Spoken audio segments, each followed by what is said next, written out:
Good evening, and welcome to another journey into the quiet corners of history, where the past unfolds like a tapestry woven with care. Tonight, we step into the ancient kingdom of Aksum, a land of rugged highlands and shimmering red seaports nestled in what is now Ethiopia and Eritrea. From around the 1st century to the 10th, Aksum thrived as a crossroads of trade and faith, its people bound to the rhythm of the seasons and the will of their gods. Imagine yourself there, in a world of stone houses and sacred stele, where every day was shaped by toil, devotion, and the hum of distant caravans. As we explore, let these stories settle over you like a soft blanket, inviting you to drift through time. Close your eyes, breathe deeply, and let the ancient world carry you gently toward rest. Our first step takes us to the fields, where life as an Aksumite farmer tested the endurance of body and spirit. Imagine yourself rising before dawn in the Aksumite highlands, the air crisp and heavy with the scent of dry earth. You are a farmer, one of countless souls who tilled the rocky slopes to feed a kingdom that stretched from the Red Sea to the Ethiopian interior. Your day begins in darkness, the stars still sharp above the jagged silhouette of distant mountains. Your home is a modest stone shack, its walls cool to the touch, its floor packed earth, soft by a woven reed mat. The faint glow of a clay lamp flickers as you pull on a rough linen tunic, already patched from months of wear. Outside, the world is stirring the low bleat of goats, the rustle of acacia trees in the morning breeze. Your task is to coax life from the land, a constant struggle against the sun's relentless heat and the fickle rains. You grasp a wooden ard, a simple plough with an iron tip, and lead your ox to the fields. The soil is stubborn, studded with stones that dull your tools and strain your shoulders. You guide the plough in careful furrows, planting teff, a tiny grain that'll become the sour, spongy bread that sustains you. The work is slow, your back bending under the weight of repetition, sweat mingling with dust on your skin. By midday, the sun blazes overhead, and you pause in the shade of a lone tree, sipping water from a gourd, its taste faintly earthy. Your meal is simple. A handful of teff porridge, perhaps a few lentils, chewed slowly to stretch the meager portion. The rhythm of your life is dictated by the seasons. In the wet months, you pray for just enough rain to nourish the crops without washing them away. In the dry season, you watch the sky with quiet dread, knowing a late monsoon could mean hunger for your family. Locusts, too, are a shadow over your fields, their chittering swarms capable of stripping your harvest in hours. You share your yield with the king's collectors, who arrive with clay tablets to tally your tribute. Refusal is unthinkable taxes fuel Aksum's trade, its armies, its towering stele. Yet the weight of their demands presses on you, a reminder of your place in this ordered world. Your evenings are spent in the dim light of your home, mending tools or weaving baskets from dried grass. The air carries the faint scent of burning dung, used for fuel, mingling with the aroma of roasting grain from a neighbor's fire. Children's laughter or a distant hymn to the old gods drifts through the village, a reminder of community amid the toil. But illness is never far. Malaria from the lowlands, or a fever from tainted water, could claim a loved one without warning. You offer a small prayer to the spirits of the land, hoping for protection as you lie on your mat. The night's coolness, a fleeting relief before tomorrow's labor begins anew. Life as an Aksumite farmer was a testament to resilience, each day a quiet battle to wrest sustenance from a harsh land. As we leave these fields, let us turn to a figure who rose above them, shaping Aksum's destiny with vision and faith. As the sun dips below the Aksumite highlands, casting long shadows over the fields you toiled in, let us turn from the farmer's quiet struggle to a figure who shaped the kingdom's destiny. Picture the city of Aksum, its stone palaces rising from the plateau, their walls etched with the symbols of a burgeoning empire. Here, in the 4th century, a young king named Azana ascended the throne, his life a tapestry of ambition, faith, and transformation. His story, woven into the annals of Aksum, carried the kingdom to new heights, yet it was marked by challenges that tested his resolve. Settle into this tale, letting its steady cadence guide you deeper into the past. Azana was born into a world of trade and tradition, where Aksum's merchants carried gold and ivory to Rome and India, and its priests offered sacrifices to gods of sun and earth. As a boy, he would have walked the bustling streets of Ak, the air thick with the scent of frankincense from market stalls and the clang of blacksmiths shaping iron. His father, King Ella Amida, ruled a kingdom already renowned, its wealth built on the Red Sea's trade routes.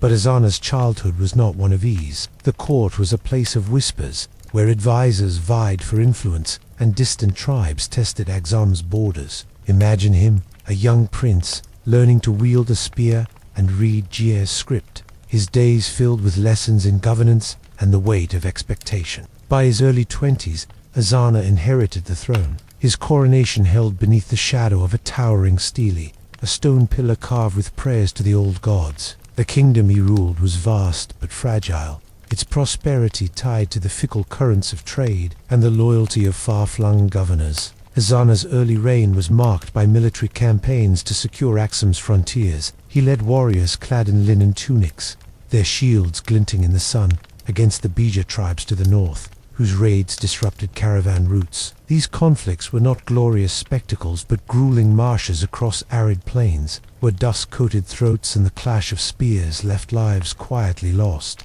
Yet Ezana's leadership brought stability, his victories ensuring that caravans could once more carry myrrh and emeralds to distant shores. The turning point of Ezana's reign came with a quiet but profound shift, his conversion to Christianity. Influenced by a Syrian missionary named Frumentius, Ezana embraced the new faith, making Aksum one of the first Christian kingdoms in the world. Imagine the moment, perhaps in a stone-walled chamber, lit by flickering oil lamps, where Ezana heard tales of a single god and a promise of salvation. This was no sudden decree, but a gradual transformation, as he ordered crosses carved onto coins and churches built atop ancient shrines. The old gods marked and after faded into the highlands' memory, their altars replaced by altars to Christ. Yet this change stirred unrest. Priests of the old ways grumbled, and villagers clung to rituals of sun and moon, creating a tension Ezana navigated with careful diplomacy. His faith reshaped Aksum's place in the world. Ezana sent envoys to Constantinople, forging ties with the Roman Empire, their ships laden with ivory crossing paths on the Red Sea. He waged campaigns in South Arabia, not for conquest, but to protect Christian allies, his armies marching through dust and heat to secure trade routes. These efforts were costly, resources drained, families left without sons, but they cemented Aksum's reputation as a power rivaling Rome and Persia. Inscriptions from his reign, carved in stone, speak of victories and piety, yet they hint at the burdens he carried, a king torn between tradition and a new divine calling. Ezana's later years are less clear, lost to the sands of time. He likely ruled into middle age, his hair graying as he oversaw a kingdom transformed by his hand. His legacy endured in the churches that dotted Aksum's hills,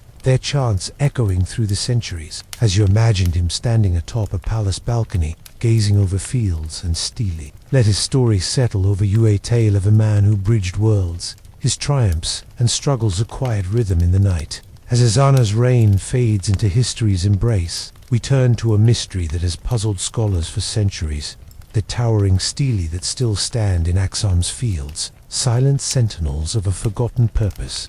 As the story of King Ezana fades into the twilight of Aksum's past, imagine yourself standing in a field just beyond the city's heart, where massive stone pillars rise against the horizon. These are the stele of Aksum, towering monoliths that have stood for nearly 2 millennia, their surfaces weathered by time and the highland sun. Some reach as high as a 10-story building, their tips piercing the sky like silent sentinels. The air around them carries the faint scent of dry grass and dust, and in the quiet of dawn, you can almost hear the echoes of the hands that shaped them. These stele are a mystery, their purpose debated by scholars and whispered about in local tales. Were they tombs, victory markers, or something more celestial? Let us wander among them, unraveling their enigma in the gentle rhythm of history. Picture yourself walking across the stony ground, your sandals crunching softly as you approach the largest stele, known today as the Great Stele.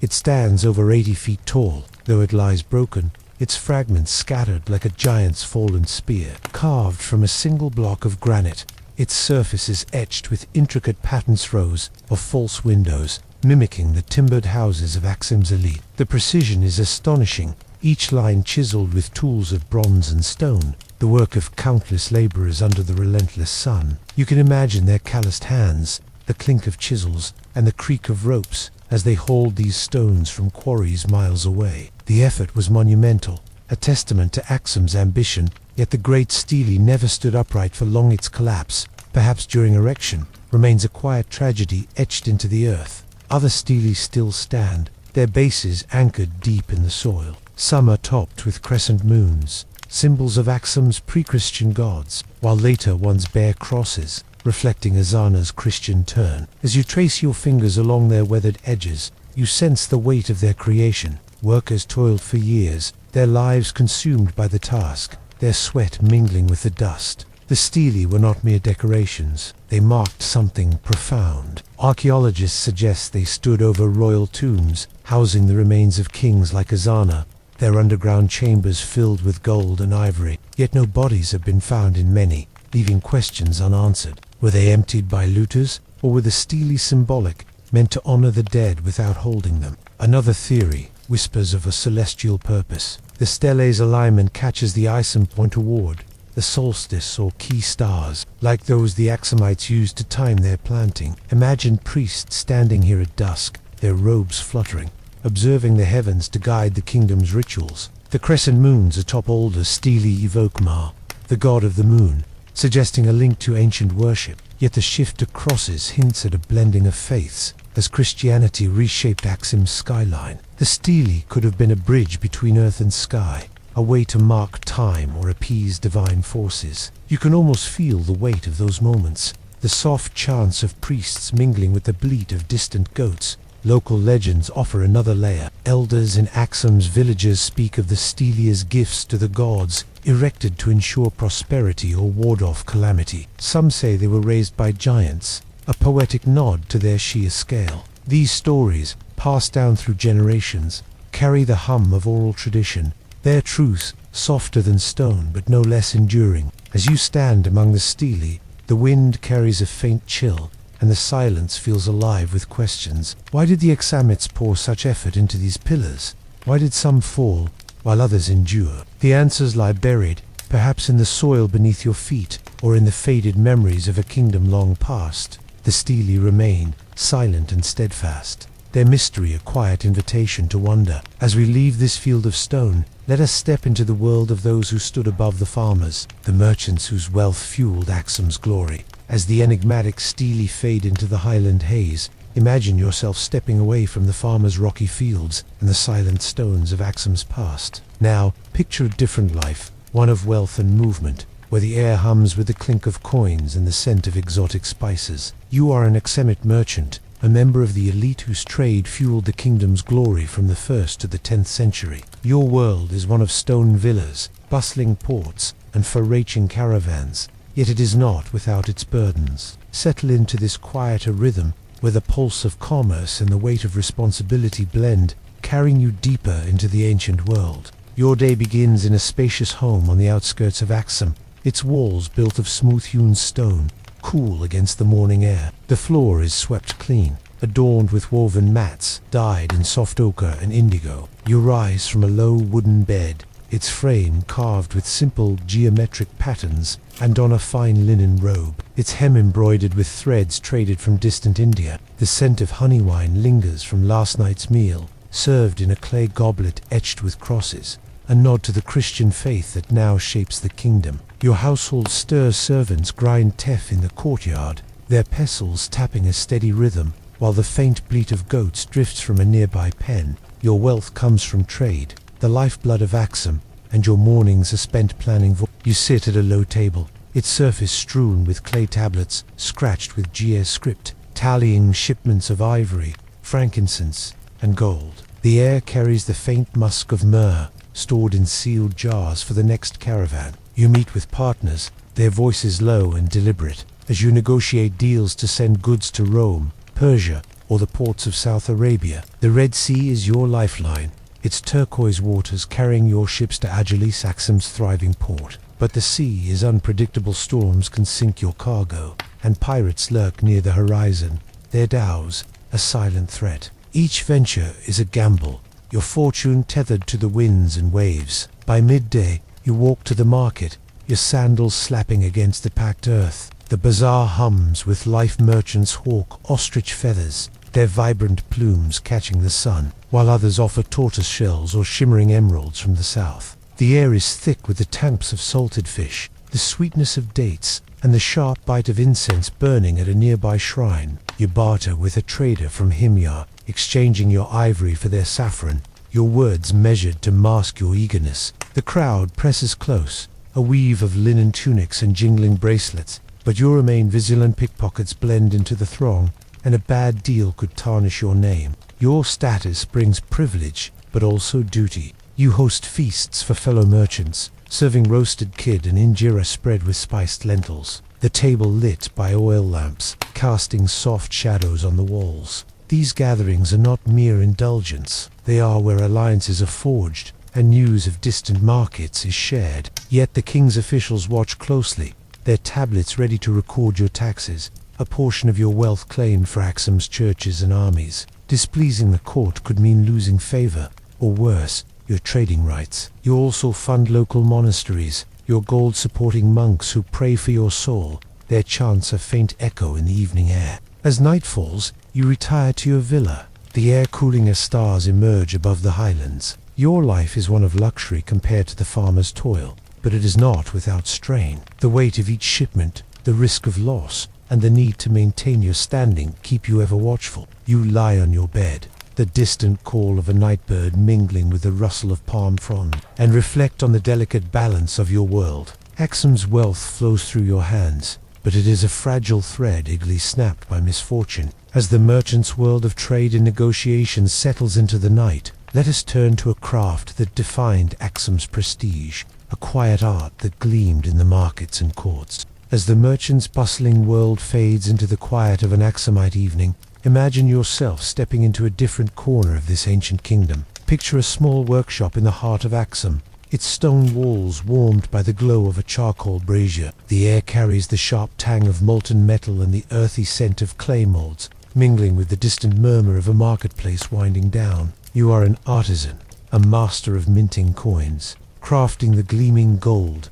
silver, and bronze discs that proclaim Aksum's wealth and power. This craft, meticulous and revered, was a cornerstone of the kingdom's prestige, one of the first in Africa to issue its own currency. Let the steady rhythm of this work, its careful precision, carry you deeper into the past, a gentle invitation to rest. Your day begins at dawn as you enter the workshop, a low-roofed space cluttered with tools and clay crucibles. You wear a simple linen tunic, stained with soot, your hands steady from years of practice. The floor is dusted with fine ash, and the walls are aligned with shelves holding molds and ingots. Your task is to create coins, each one a tiny ambassador of Aksum's might. You start by heating a small gold ingot, sourced from the kingdom's southern mines, in a clay crucible over the brazier. The fire crackles softly, its warmth brushing your face as the metal softens, glowing like a captured sunrise. You pour the molten gold into a carved stone mold,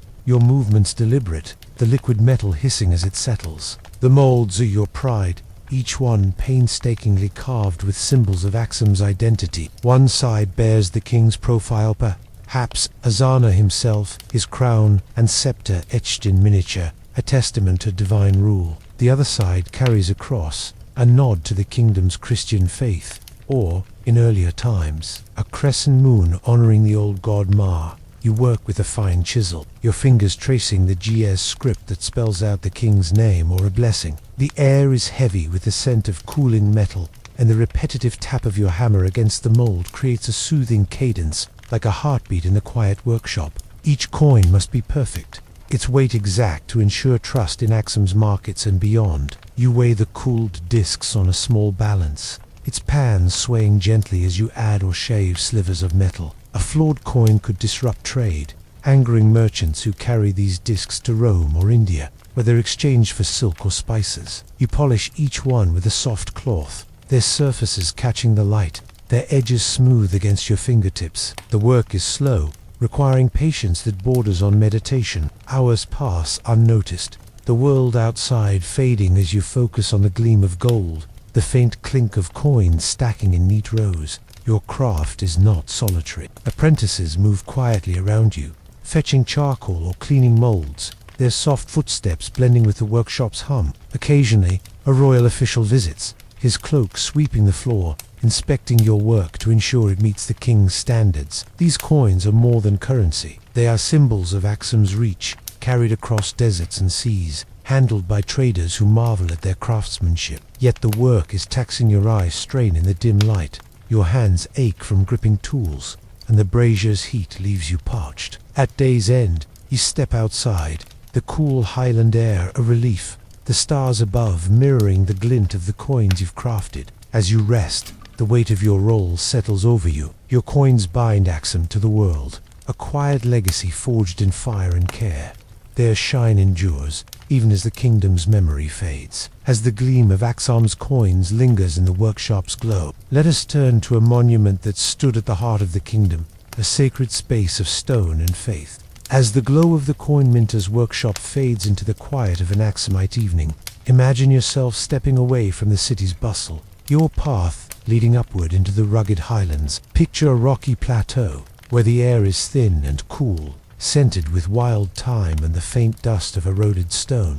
Before you stands Debre Damo, a cliff-top monastery, its ancient stone walls rising like a sentinel against the endless sky. This sacred place, one of Aksum's earliest Christian sanctuaries, was a marvel of faith and engineering, its isolation a testament to the kingdom's devotion. Let the stillness of this place, its walls whispering of centuries past, carry you deeper into history's gentle embrace. You begin your ascent, your hands gripping a rope ladder woven from toughened hemp, its fibers rough against your palms. The cliff face looms above, its surface pitted by wind and time. The climb demanding careful steps as the wind tugs at your linen cloak. Below, the highland valley stretches out, a patchwork of terrace fields and scattered villages, their fires twinkling in the dawn's half-light. The air grows cooler as you climb, the faint bleat of goats fading into silence. At the summit, you reach the monastery, its walls built of squared stone, fitted without mortars,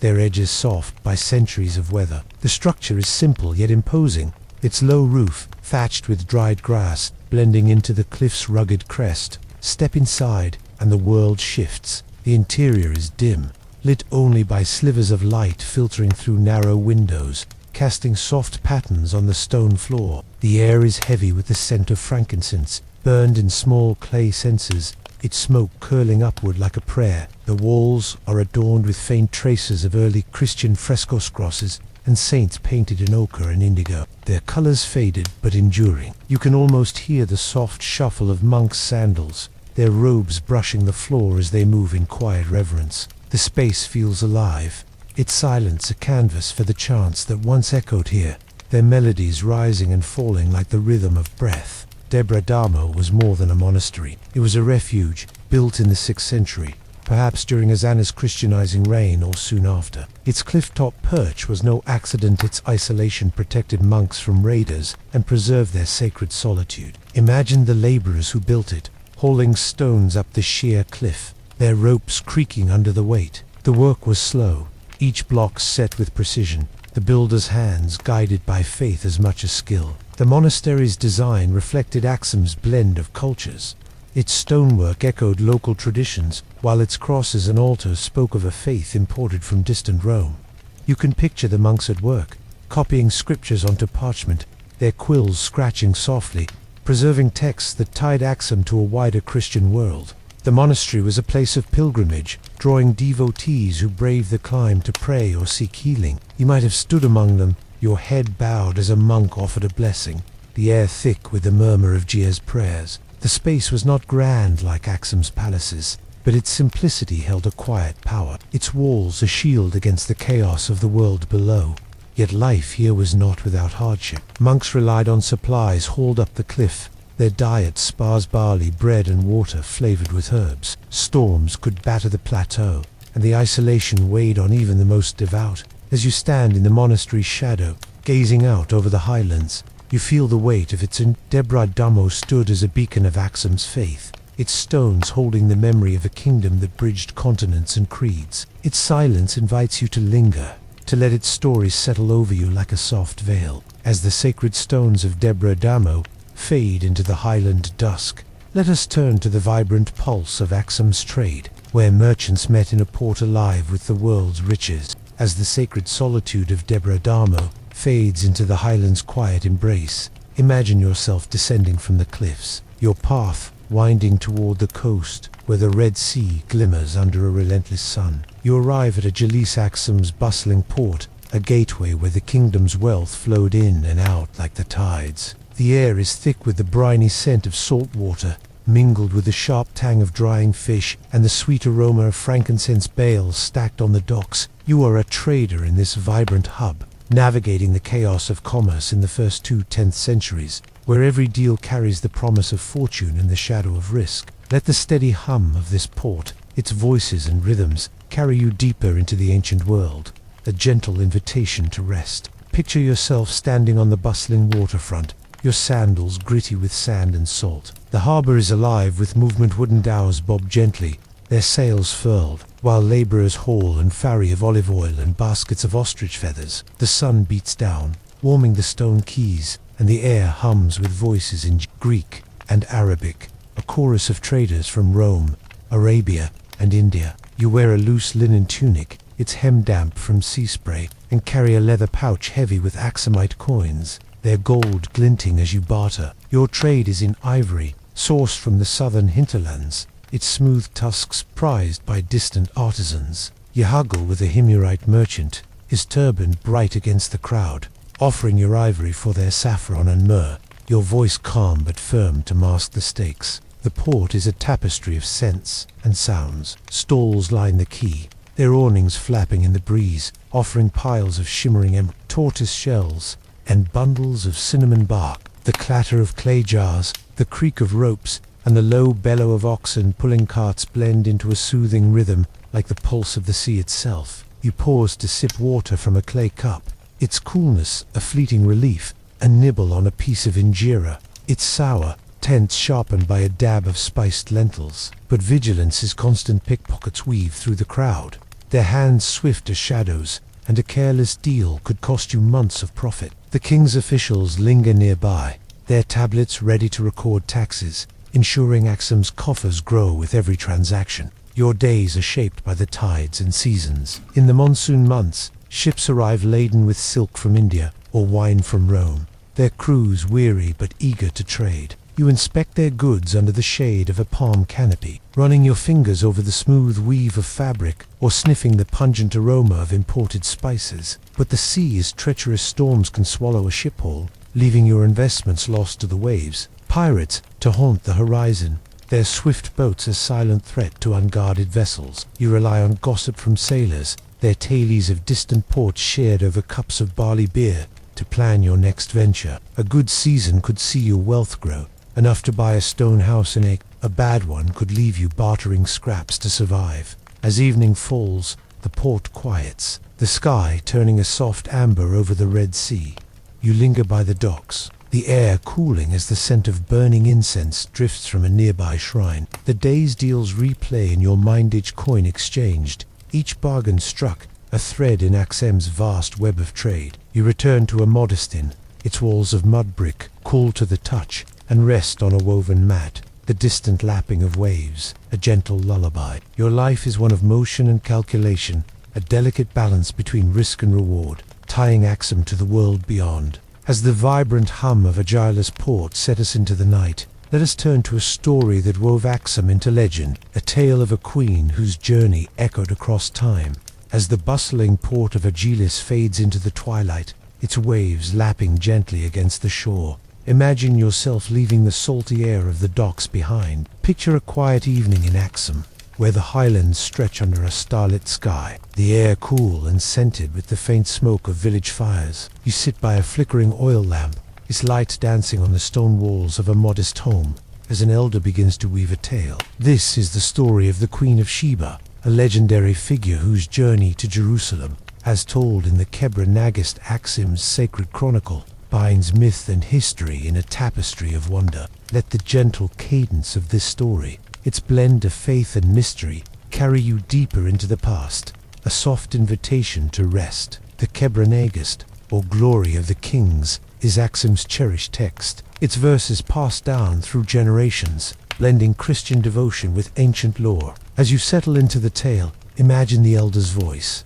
low and measured, recounting the queen's journey. She was a ruler of immense wisdom, her kingdom perhaps Aksum itself, or a neighbor like Saba in South Arabia rich with gold and frankincense. The story begins in her palace, a grand structure of stone and cedar, its halls cooled by breezes carrying the scent of myrrh. She sits on a throne inlaid with ivory, her robes shimmering with gold thread.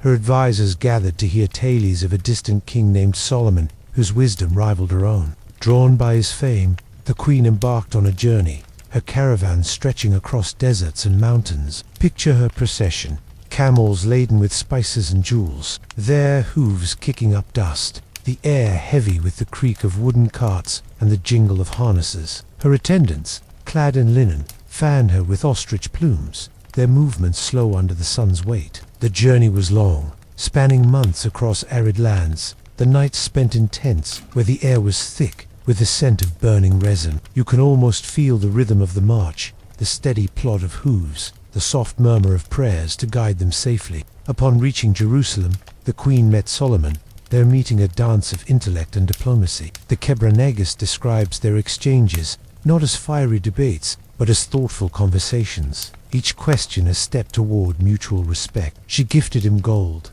spices, and precious stones, their gleam reflecting in the palace's polished floors. In return, Solomon shared wisdom and treasures, their bond sealed by hospitality. The tale takes a mythic turn here, claiming the queen bore Solomon's son Mentlik, who would later bring the Ark of the Covenant to Aksum, cementing its divine destiny. Imagine her return, her caravan now heavy with gifts, her heart carrying the weight of a new legacy. In Aksum, this story was more than myth, it was a foundation. It tied the kingdom to biblical history, justifying its Christian rulers as heirs to Solomon's line. As you listen, the elder's voice weaves in details of Aksum's pride. The church is built under Menelik's heirs, the coins stamped with crosses, the priests chanting under starlit skies. The tale is not without its shadows. Some whispered the queen faced scorn for her foreign ways, her journey a risk that tested her resolve. Yet these struggles are soft in the telling, the focus on her grace and the legacy she left.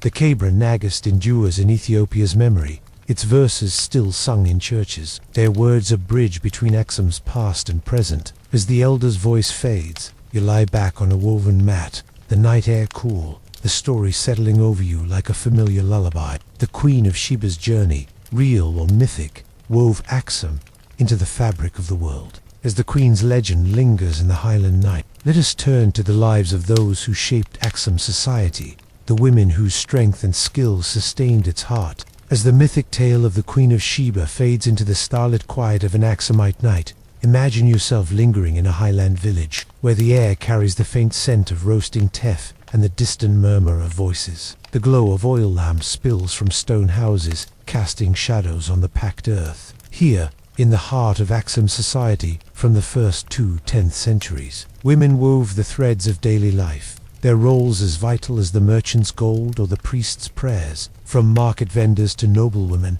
their hands shaped the kingdom's rhythm, balancing tradition and quiet influence. Let the steady pulse of their lives, their strength in the face of hardship, guide you deeper into this ancient world, a gentle invitation to rest. Picture yourself in a bustling market square, where a woman stands behind a stall, her fingers deftly arranging piles of dried lentils and bundles of wild herbs. She wears a simple linen dress, its hem dusted from the day's work, and a woven shawl draped over her shoulders to ward off the morning chill. Her voice is calm but firm as she barters with a trader, exchanging her grain for a small clay jar of oil, its surface slick in her hands. The market hums around her, the clink of Aksumite coins, the chatter of children, the creak of ox carts laden with ivory. Her stall is modest, but her knowledge of prices and seasons makes her a respected figure, her words carrying weight among neighbors who rely on her harvests. Beyond the market, women worked the fields alongside men, their backs bent under the highland sun. Imagine one such woman, her hands calloused from wielding a hoe, breaking the rocky soil to plant teff. The air is thick with dust, the scent of turned earth mingling with her sweat as she moves in time with the ox's slow steps. Her day is long, stretching from dawn to dusk, Yet she pauses to share a meal of injera with her family, the sour bread spread on a woven mat under a shade tree. Her life is one of endurance, her labor feeding not just her household, but the kingdom itself. As surplus crops flow to the king's yet her toil goes unrecorded, her name lost to the ages, her contribution a quiet cornerstone of Aksum's prosperity. In the elite circles, women held different roles, their influence subtler but no less profound. Picture a noble woman in a stone villa, its walls adorned with carved crosses, the air scented with frankincense from a nearby censer. She oversees her household, directing servants to grind grain or weave linen.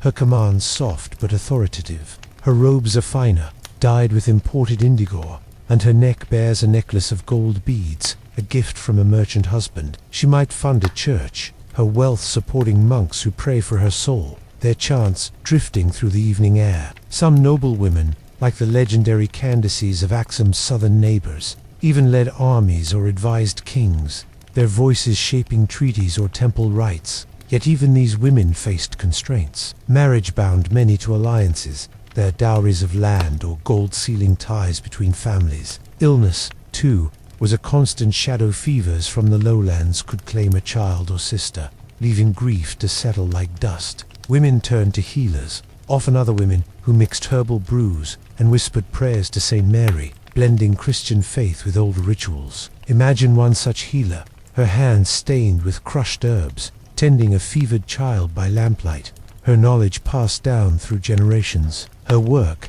like that of the vendor or noblewoman, wove Aksum's social fabric, each thread a quiet act of resilience. As night falls, you can almost hear the soft hum of these women's lives, clack of looms, the laughter of children, the murmured blessings over a shared meal. Their stories, though rarely carved in stone, were the heartbeat of Aksum, sustaining its fields, markets, and homes. As the lives of Aksum's women fade into the village night, let us turn to a moment of conflict, a campaign that tested the kingdom's strength on distant shores. As the quiet strength of Aksum's women settles into the soft hum of village life, imagine yourself leaving the highland homes behind, your path leading toward a distant horizon where dust rises from the earth. The air grows heavy with the scent of dry grass and the faint tams of iron, as we turn to a moment of conflict that tested Aksum's resolve. In the 6th century, the kingdom waged campaigns across the Red Sea, clashing with South Arabian tribes to secure its trade routes and protect its Christian allies. These struggles,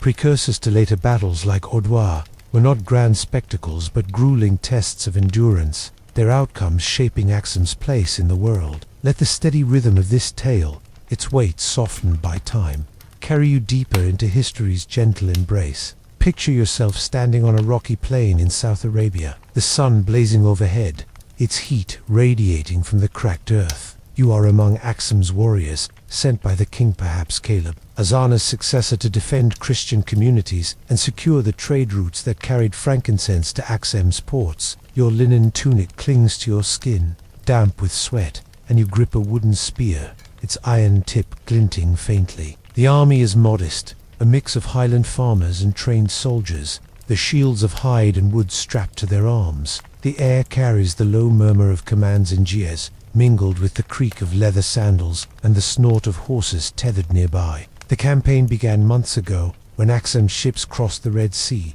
their sails catching the monsoon winds. You landed near the Himyarite kingdom, where tribes had turned against Christian settlers, threatening the flow of myrrh and gold. The march inland was arduous, your feet blistered from sharp stones, your water gourd nearly empty under the relentless sun. Now, as you face the enemy, the horizon shimmers with their forces, warriors clad in loose robes, their curved swords catching the light. The clash, when it comes, is swift but harrowing. Spears meet shields with a dull thud, and the air fills with shouts and the clatter of weapons. Lives are lost on both sides, their sacrifice a quiet tragedy, the earth marked by their passing rather than stained with vivid horror. Aksum's warriors fought with discipline, their lines holding firm as archers loosed arrows from behind. You can imagine the tension, the weight of each moment as you stood shoulder to shoulder, the dust rising like a veil. The battle's outcome favored Aksum, the enemy retreating into the hills,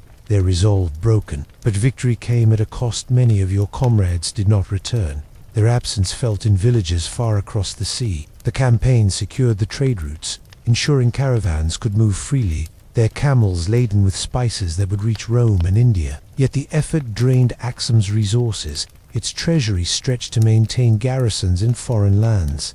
As the dust settled, you and your fellow warriors rested under a sparse acacia tree, its shade a fleeting relief. You shared a meal of injera and dried meat, the silence heavy with the memory of those who fell. The return to Aksum was slow, the ships heavy with goods but lighter for the lives left behind. In the capital, priests offered prayers for the departed, their chants rising from stone churches, a solemn acknowledgement of the campaign's toll. The victory strengthened Aksum's grip on the Red Sea, but it underscored the fragility of its power, each battle a reminder of the kingdom's limits.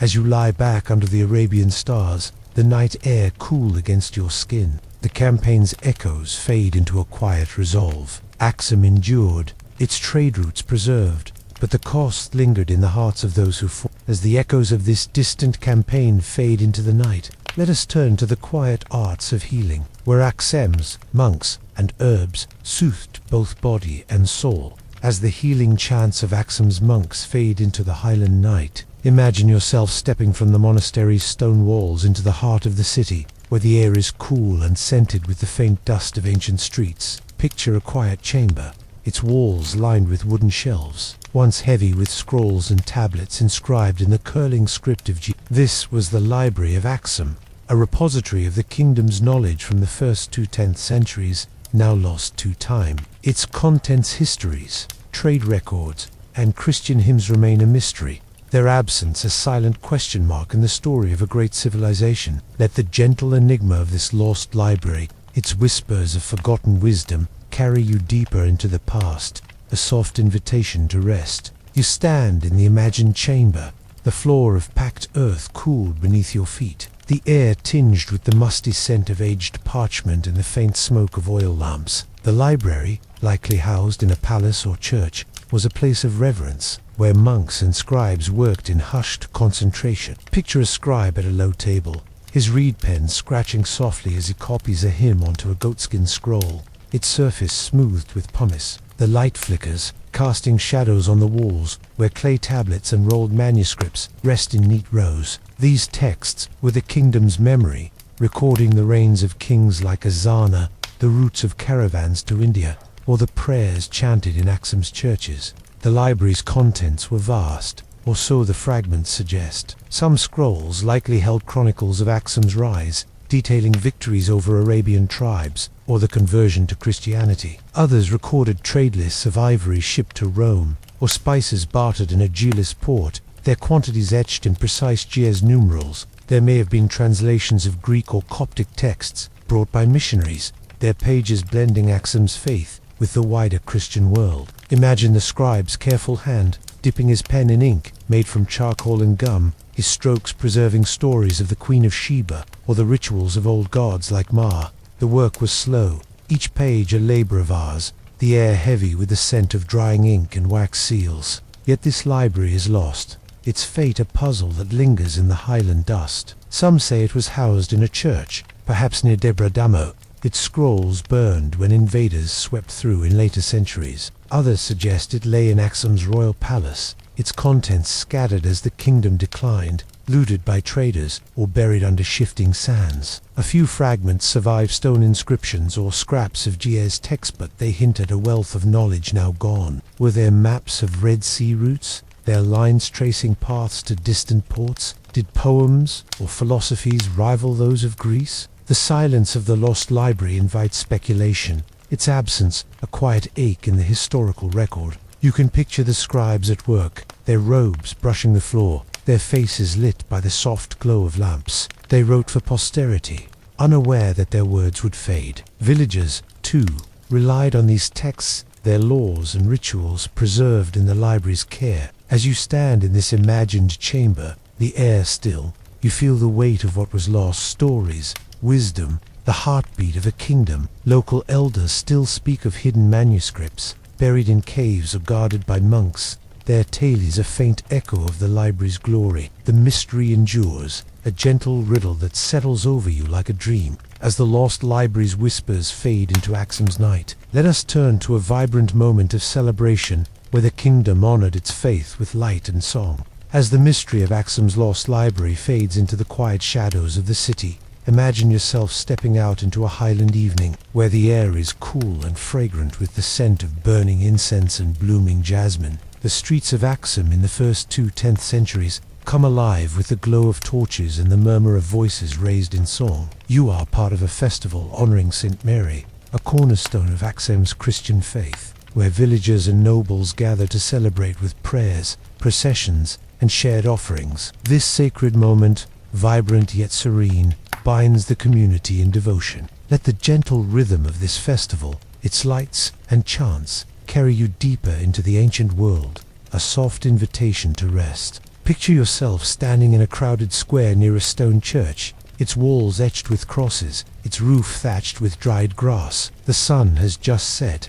and the sky is a deep indigo, speckled with stars. Torches line the square, their flames casting a warm glow on the faces around you, farmers in rough linen, merchants in embroidered robes, children clutching woven baskets of offerings. The air is thick with the sweet, resinous scent of frankincense, curling from clay censers swung by priests in flowing white garments. Their chants rise, a low, melodic hum in Giers, praising St. Mary as the Mother of Salvation, her name a beacon in Aksum's Christian heart. You join the procession, your sandals scuffing the packed earth as you move toward the church. In your hands, you carry a small clay jar filled with teff grain, a humble offering for the altar. The crowd sways gently, their voices blending into a soft hymn, the words unfamiliar yet comforting, like a lullaby passed down through generations. Women lead the way, their shawls fluttering, some holding candles that flicker against the night. The procession winds through the streets,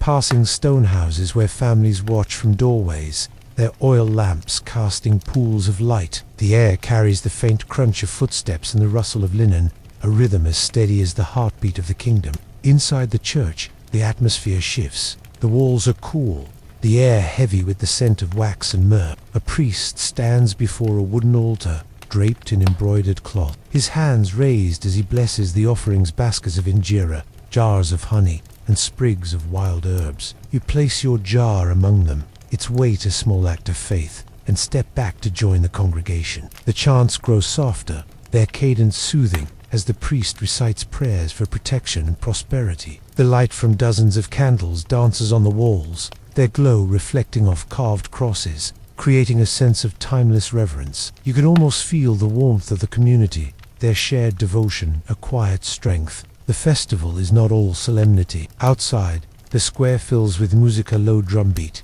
the pluck of a lyre, and the laughter of children chasing each other through the crowd. Tables are set with shared meals, platters of injera spread with spiced lentils, bowls of barley stew, and cups of tej, a honey wine that leaves a sweet warmth on the tongue. You sit on a woven mat, sharing bread with a neighbor, the act of eating a communion that binds the village. Stories are told, tales of St. Mary's miracles, or the Queen of Shaba's legacy, one softening into the night's embrace. The hardships of daily life, the toil of the fields, or the risks of trade seem distant in this moment of unity. As the festival winds down, the crowd thins, and you linger in the square, the air now cool and still. The final chants fade, leaving only the crackle of dying torches and the rustle of leaves in the breeze. The festival has renewed the kingdom's spirit, its devotion to St. Mary a thread that weaves through Aksum's Christian centuries. You return home, your heart light, the memory of the night's warmth, a gentle comfort as you settle onto your mat. As the festival's glow settles into the Aksumite night, let us turn to the twilight of the kingdom itself, a slow decline that reshaped its legacy.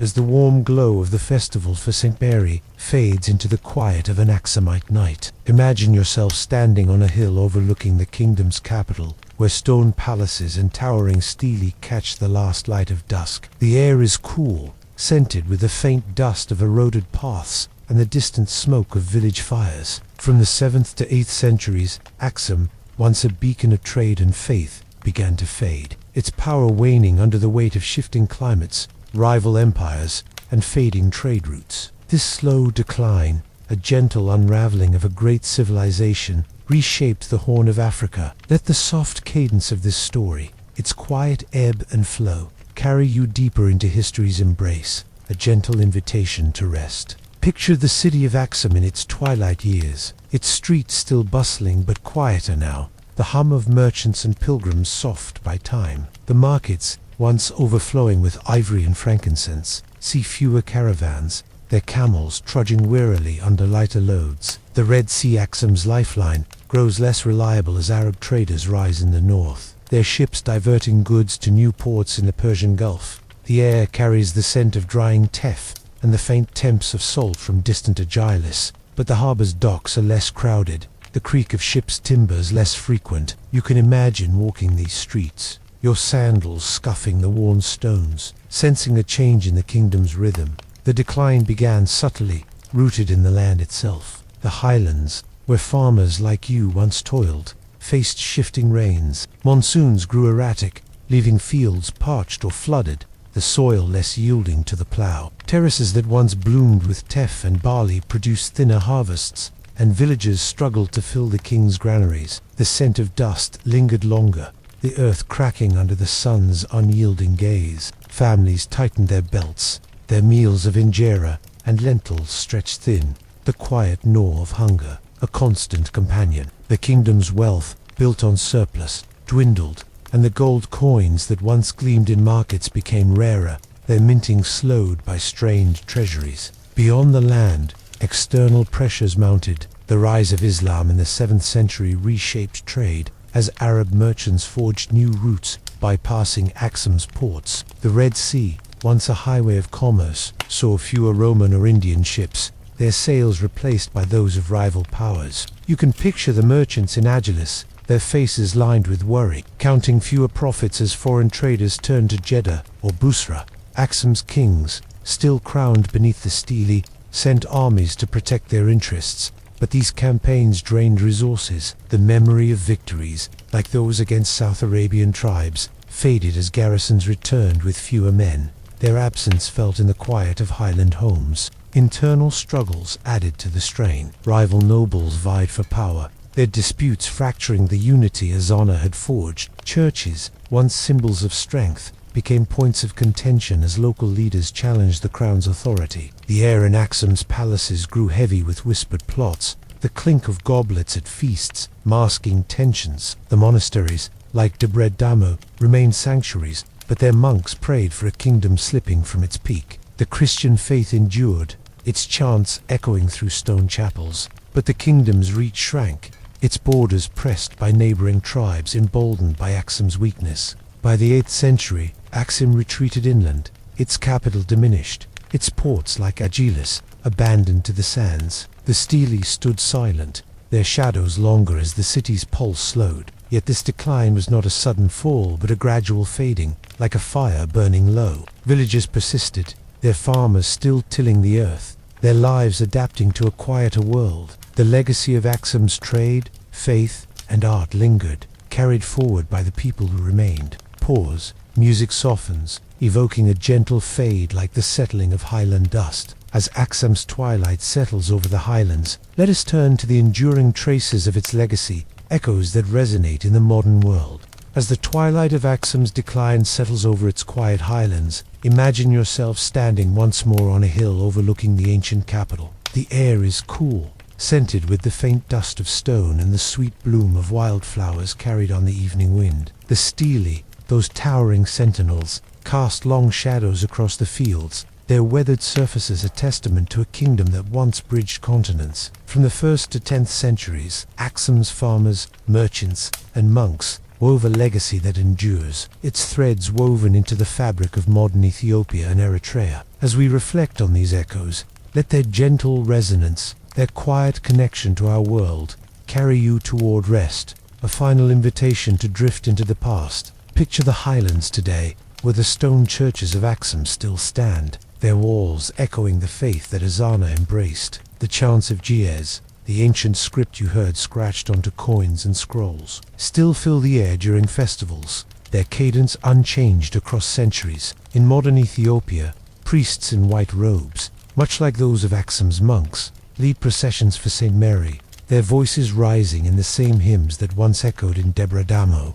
The air carries the familiar scent of frankincense, burned in censers, a ritual that binds the present to the past. You can almost feel the continuity, the soft pulse of tradition that lingers in every chant, every cross carved in stone. The fields to bear Aksum's mark. Farmers in Ethiopia's highlands still plough with tools, not unlike the wooden ards of their ancestors, coaxing teff from rocky soil. The sour tang of injera, shared in village meals, mirrors the bread that sustained Aksum's people, its recipe passed down through countless hands. The terraces, carved into slopes to tame the land, remain a testament to the ingenuity of those early farmers, their labor etched into the landscape. As you imagine walking these fields, the crunch of earth underfoot and the distant bleat of goats feel familiar, a quiet reminder of the lives that shaped this land. Aksum's trade routes, once bustling with caravans, have left their imprint on Ethiopia's markets. In cities like Addis Ababa,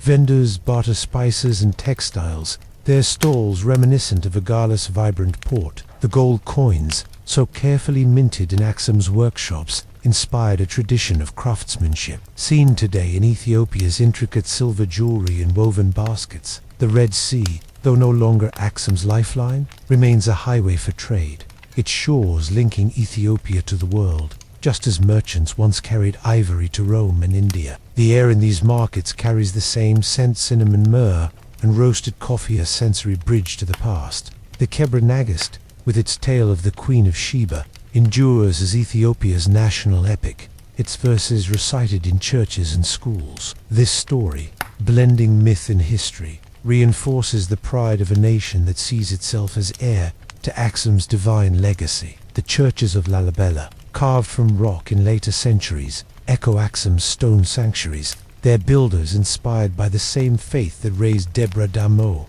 Even the stelae, though silent, draw visitors who stand in their shadow, marveling at a kingdom that rivaled Rome. As you lie back, the night air cool against your skin, consider how Aksum's echoes ripple beyond Ethiopia. Its Christian traditions shape the Orthodox churches of Eritrea and influenced Coptic practices in Egypt.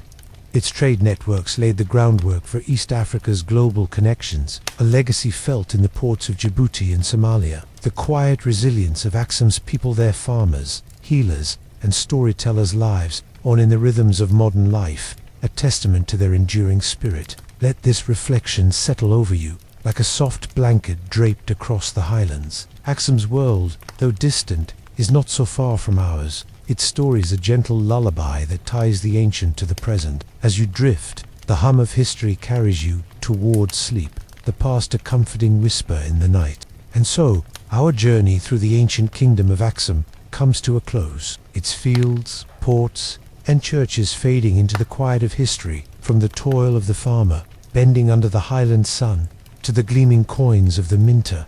Each life wove a thread in Aksum's vibrant tapestry. The stele stands silent, the chants of St. Mary's festival echo faintly, and the stories of kings and queens linger in the air, like the scent of frankincense on a breeze. As you rest now, far from the rocky slopes and bustling docks, let the weight of their world slip away. The past has carried you here, to a place of calm, where the rhythms of ancient lives blend with the softness of your own breath. Sleep well, wrapped in the gentle embrace of history, and let Aksum's echoes guide you into dreams